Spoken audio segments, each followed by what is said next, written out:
આમ તો ઘણી બધી ચોપડીઓ વાંચતો હોઉં છું, અને ચોપડીઓ જ્યારે હું વાંચતો હોઉં ત્યારે એની અંદર અમુક વસ્તુ એવી મળે કે જે ખરેખર આપણને એમ થાય કે યાર કેટલી સુંદર છે.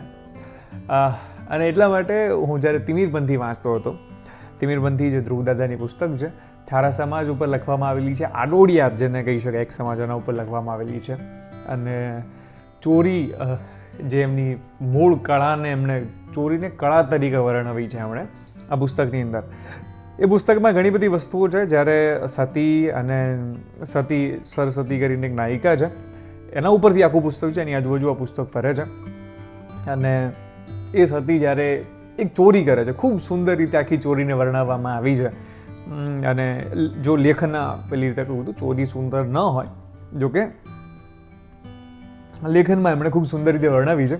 અને ત્યાં એક આવે છે કે જોખમ વેપારી અને રાધી બંને પર સરખું છે, સમાધાન પર આબુ જ પડવાનું. વેપારીએ વચલો રસ્તો કાઢ્યો, ચાલ હું 5 ઉપર 2 વધારું છું 7, એ પણ પરમ દિવસે નહીં, આજે ને અત્યારે હવે સંતોષ. અને એના પછી જે શબ્દો છે કે દુનિયા આખી જાણે છે કે ભાવ ક્યારેય વસ્તુના નથી હોતા, પરિસ્થિતિ અને ગરજના હોય છે. સતી, રાધી અને બીજા એના જે પાત્રો છે એ મળીને જ્યારે ચોરી કરે છે અને પછી દાગીના જ્યારે વેપારીને વેચવા માટે જાય છે અને વેપારી જે ભાવ આપતો હોય છે, ત્યાં આગળ જે ભાવતોલ થાય છે, એ વખતે આ ડાયલોગ આવે છે, એ વખતે સંવાદ આવે છે.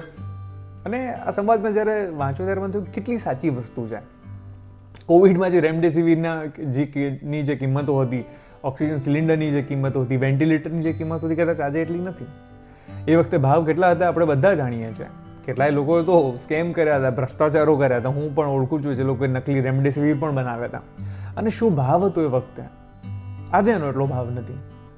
ઓક્સીમીટરના ભાવ કેટલા હતા આપણે બધા જાણીએ છીએ. એ વખતે મોંઘવારી કેટલી હતી, ત્યારે જે લોકો વ્યસન કરતા હતા, વ્યસનનો ભાવ કેટલો વધ્યો હતો. એટલે ભાવ હંમેશા વસ્તુના નથી હોતા, એ પરિસ્થિતિ અને ગરજના હોય છે. ભૂખે મરતો માણસ હોય એને તમે ગમે તેટલા રૂપિયા કઈ વસ્તુ આપો તો લઈ જ લેવાનો છે. તમે જુનાગઢની ગિરનારની ઉપર જ્યારે જાઓ, શિખર ઉપર પહોંચો ત્યારે દરેક વસ્તુનો ભાવ 2 ગણા 3 ગણા થઈ જ જવાના છે, કારણ કે એ પરિસ્થિતિના ભાવ છે.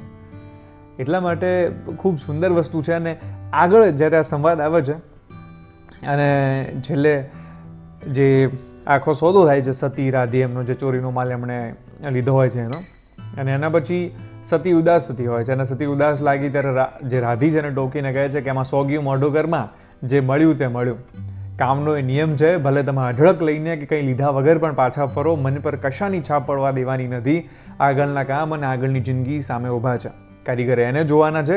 જે પળ વીતી તેને યાદ કરવાની નથી, અને નવું શોધવાનું છે અને નવું કરવાનું છે. શ્રીમદ ભગવદ્ ગીતાનો આખો સાર કદાચ આમાં આવી જાય છે. એ રાધી, એ નાનકડી સતીને જે હમણાં જ એક મોટી ચોરી કરીને આવી છે, એ માલ એમણે જે શેઠને વેચો છે, એનાથી રાધી ઉદાસ છે. અને એ વખતે સતી ઉદાસ છે. અને એ વખતે આ સંવાદ આવે છે કે આપણે ભલે જે કામ કર્યું એમાંથી આપણને શું મળ્યું, એ પછી અઢળક મળ્યું છે કે કંઈ નથી મળ્યું, એ જે પણ મળ્યું એ કામ પત્યા પછી એની છાપ આપણે આપણા મનમાં નથી પડવા દેવાની. અધરવાઇઝ આપણે રિઝલ્ટમાં જ ક્યાંક ફસાઈ જઈશું, આગળનું કામ નહીં કરી શકીએ. એટલે જે કારીગર છે એને આગળના કામ અને આગળની જિંદગી સામે જોવાનું છે, કારણ કે એ જ વસ્તુઓ છે જે આગળ એને કામ લાગવાની છે. ઘણા એવા હીરોઝ આપણે જોયા છે જેમણે એક સક્સેસફુલ ફિલ્મ આપી, કરોડો રૂપિયા કમાઈ, એના પછી શું ફ્લોપ થઈ ગયા. અને ઘણા એવા છે જેમની શરૂઆતની ફિલ્મો ખૂબ ફ્લોપ થઈ અને ધીરે ધીરે સક્સેસફુલ પણ થયા, જસ્ટ બિકોઝ એમને આગળ ધ્યાન આપ્યું. એટલે હંમેશા ધ્યાન આગળ આપવાનું હોય. વીતી જ ગયું એ વીતી ગયું, આપણે હાથમાં નથી. કંઈક નવું શોધવાનું છે અને નવું કરવાનું છે. એકવાર પતી ગયા પછી એવું નહીં બસ હવે હાથ જોડીને બેસી જાઓ, એના પછી કંઈક નવું કરે રાખવાનું છે. એટલે જ્યારે આવી પુસ્તકો વાંચતા હોઈએ ને ત્યારે આવા કેટલાય સંવાદો એવા આપણને મળી જાય, કેટલી એવી વાતો મળી જાય જે આપણને ઘણું નવું નવું શીખવે છે. કદાચ એક નાનકડા ડાયલોગમાં 2 ચોર કહી શકો તમે આપણી ભાષામાં, 2 ચોરો વચ્ચેના સંવાદમાં એક નાનકડી વસ્તુ છે કે ચોરી કર્યા પછી જો ચોરને કશું ન મળે, આ પુસ્તકની અંદર પણ કહેવામાં આવ્યું છે, તો પણ એને અફસોસ કરવો નહીં, કારણ કે એને જે મળ્યું એ ખરું. ખૂબ સરસ પુસ્તક છે. તિમિરપંથી ધ્રુવ ભટ્ટ દ્વારા લખવામાં આવેલી છે. બહુ જ સુંદર પુસ્તક છે, મને બહુ ગમી આ પુસ્તક. એટલે તમે પણ ચોક્કસથી આને વાંચજો.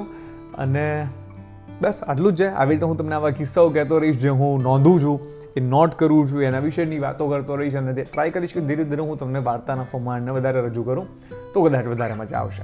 Thank you so much all of you. અને આપણી ચેનલને સબસ્ક્રાઈબ ના કર્યું તો સબસ્ક્રાઈબ કરી લેજો.